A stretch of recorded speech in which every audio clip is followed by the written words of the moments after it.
Good Saturday morning. It's Crystal City Girl Homestead. So I got a special request yesterday from my Facebook for me to do Christmas jam. And I said, I don't know what Christmas jam is. So I looked at I found a simple one. And I told her, well, if I can get the cranberries, I'll do it.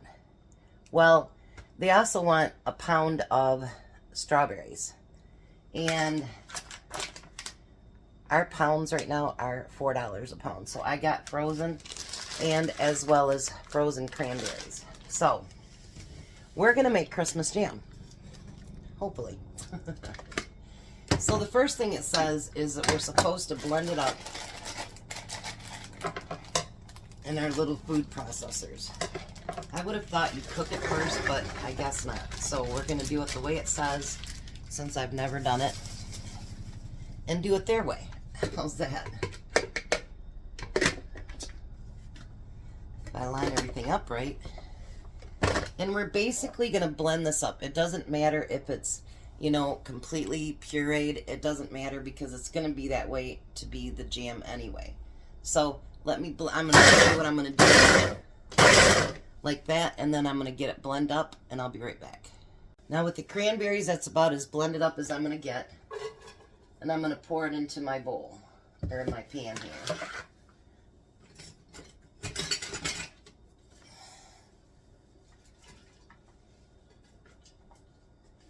Alright.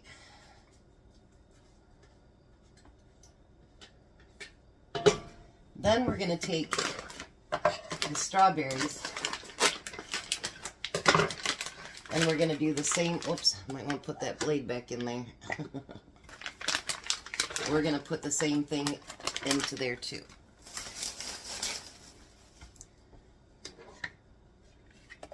I hope this turns out. I've never even heard of Christmas jam before.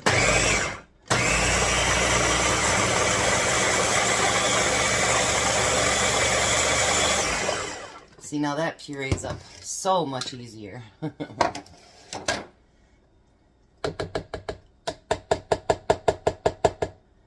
Alright, so now we're going to pour that in there too. Whoops, I'm making a mess already. Surprise to anyone? Not to me. That's okay. Somebody has to be messy, might as well be me. So now I'm going to get that turned on. And it calls for 5 to 6 cups. I know that's a lot.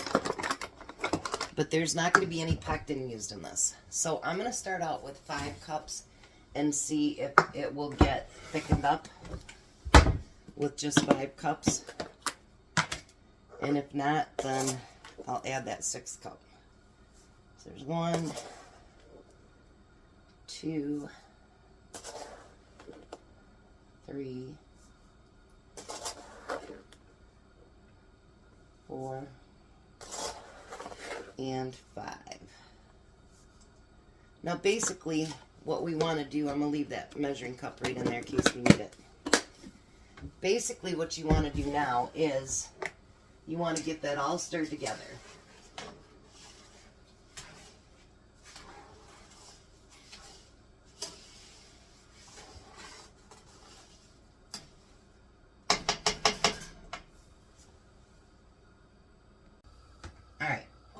So we want to make sure that we get it all stirred up together, and we want to get that sugar melted. And we're going to try to bring this up to a boil. But see how it's pretty sugary right now? Make sure you stir it quite often. I mean, you don't have to be a constant stir on it, but try to stir it quite often because the sugar can burn, and you don't want the sugar to burn. Now, while I'm waiting on that, I am going to get my jars put over onto my steam canner. I'm going to put 8 over there. I don't think it's going to do 8, but you know what? I'd rather have too many than not enough. So I'm going to get them put over on my steam canner, and instead of doing it in the oven, I'm going to warm it up on my steam canner. And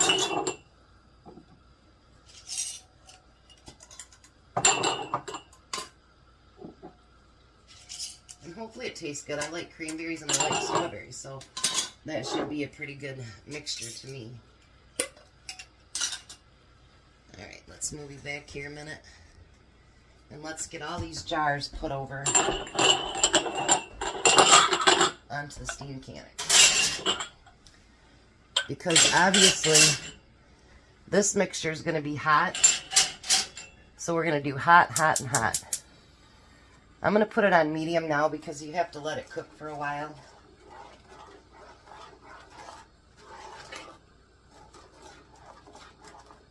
Now, if you don't want it chunky, you could stop at this point. I mean, you're still going to have to cook it, but you know what I mean? You're not going to have to add to it, you know, crunch it up more, nothing like that. But I talked to Tom, and he said he wants his smooth.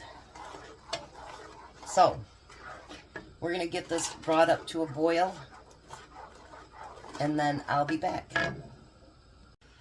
Okay, so now it's come to the rolling boil, and we want it to do that for 5 minutes. So, once I set my timer for 5 minutes, we'll come back and go to the next step. Okay, so now after that 5 minutes, we're going to turn it down a little bit, enough to keep it boiling. But this is the time that if you want to use your immersion blender to do it so it's no big chunks, this is when you do it. Try to keep it low into there because you don't want to spit that everywhere and burn yourself.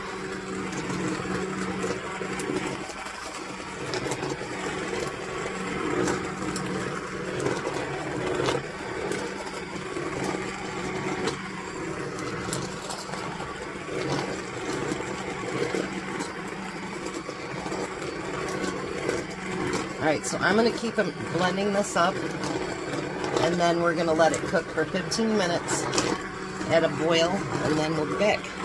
So now this next 15 minutes, I'm going to set the timer. Basically what this is to cook everything down. I didn't get every chunk out, but it's still a lot smoother than what it was. Look at that beautiful red color. I figure a little bit of chunk isn't going to hurt because it is considered a jam, not a jelly. So, but anyway, I also had someone ask, had I tried my pickled bologna yet? Well, yes. So I thought I would try a piece in front of you guys today.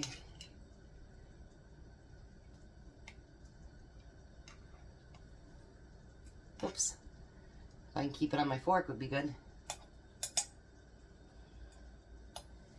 Alrighty, here we go.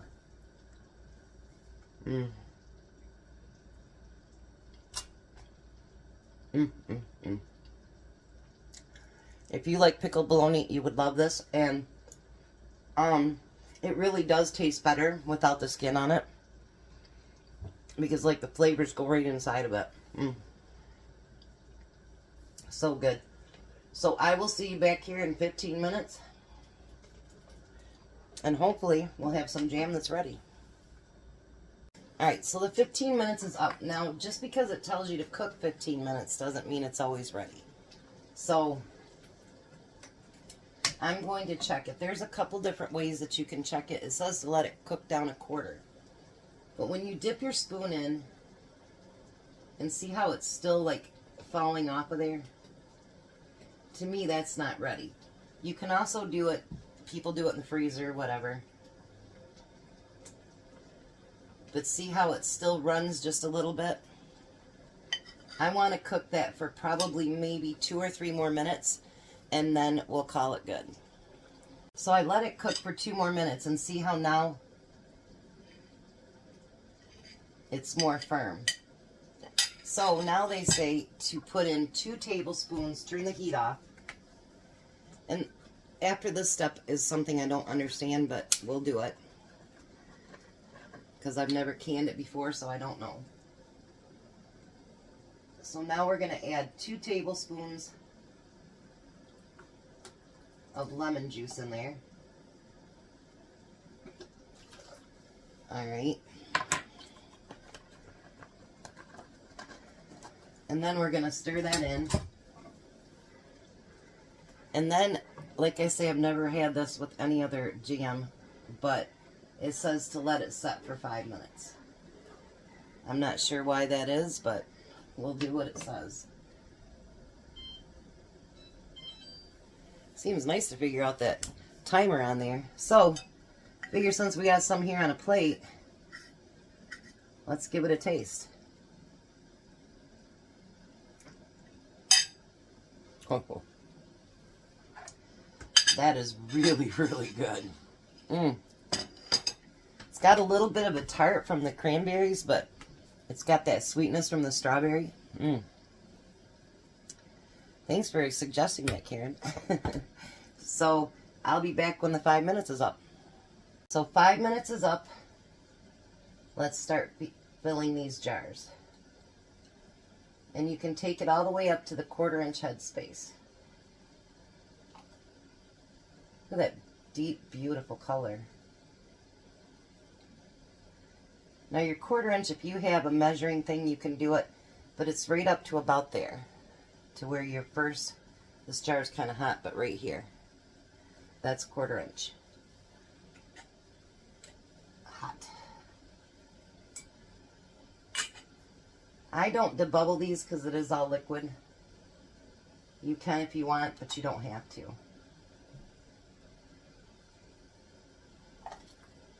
Look at that color. Oh. That color is absolutely beautiful.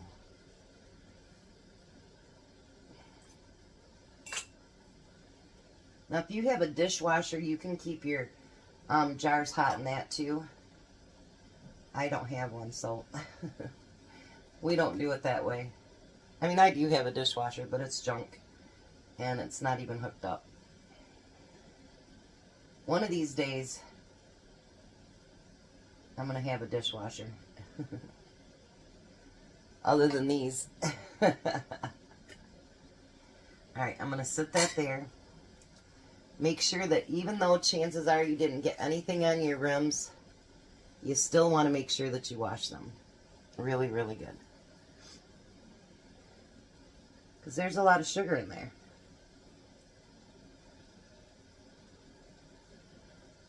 See, I didn't have anything on it at all. Now you want to put your lids and rings on. I'll tighten them all down at one time here.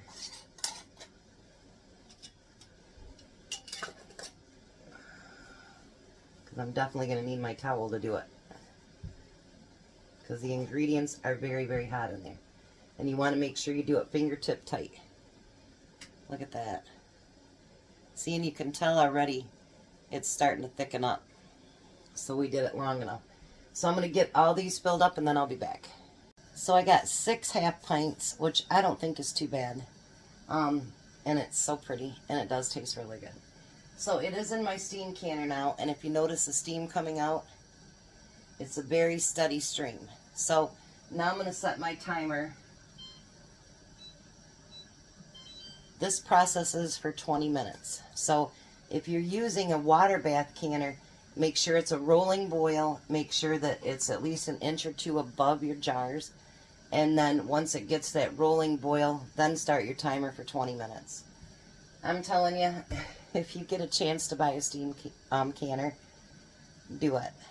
Especially for those of you that, you know, getting a lot of pain from canning or standing like I do, you know, it really, really does bring some of your independence back. And you guys, I can't tell you how good that feels. That, you know, I mean, Tom has to get it down because it's up high on my shelf. I can't reach it. But, you know, I can dump it myself. I can fill it myself. I can take everything out myself. And it really does bring back a sense of independence. And so if you get a chance to get one, do it. Because even for the people that are just getting older and you don't want to lug on all those tons and tons of gallons of water, I'm telling you, this is just the way to go. I love it. So when that's done and we got them out of the canner, I'll bring you back, show you what they look like. But even when it's done, that 20 minutes goes off, let it set. Let it set for 5 or 10 minutes. And then when you take the lid off, pull it away from you so that you don't get any steam on you, because that steam will burn you. But yeah, I'm pretty excited. Thanks for the recommendation. And I will be back. There we go. 6 half pints of Christmas jam. All of the lids have already sealed. Isn't that beautiful? Look at that color. I love it. It's almost like crystals in there. It's so pretty. All right, we'll give the recipe a look. If you want something different, this is it, and it does taste very, very good. So thanks, Karen, for making the special request, and I hope it lives up to what you wanted us to do. So, you guys have a blessed day. Be a blessing. I'll see you at supper.